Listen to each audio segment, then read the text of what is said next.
All right, so this wants end behavior. All right, that means what happens at the tips of this graph.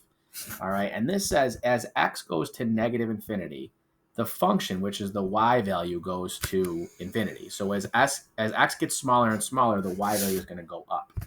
I can immediately kick out both of these answers right here, because as x gets smaller and smaller and smaller, this graph is going down to negative infinity. That's a -8, negative infinity, and so is this one. All right, so both of those are out. So it has to be one of these two right here. All right, so now there's no graph. What do I do? Well, go get a graph off the calculator.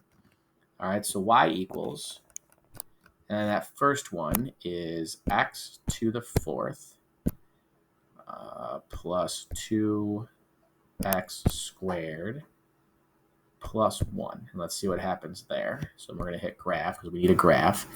All right, so that one looks like this. And I'm not going to get a fancy picture, but it looks something like this.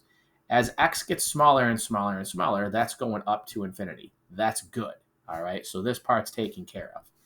But then it says as x goes to infinity, the y value goes to negative infinity. Well, as x goes in this direction towards infinity, the y is going up again. So it's going to infinity, which is bad. It wants to go to negative infinity.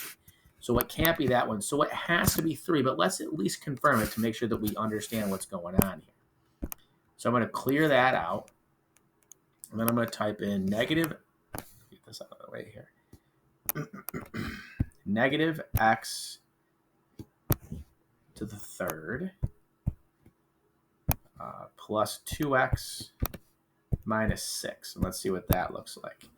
All right, so I'm going to drag this and drop it here so I can look at it right in what I'm doing. Whoops. All right, so there's that.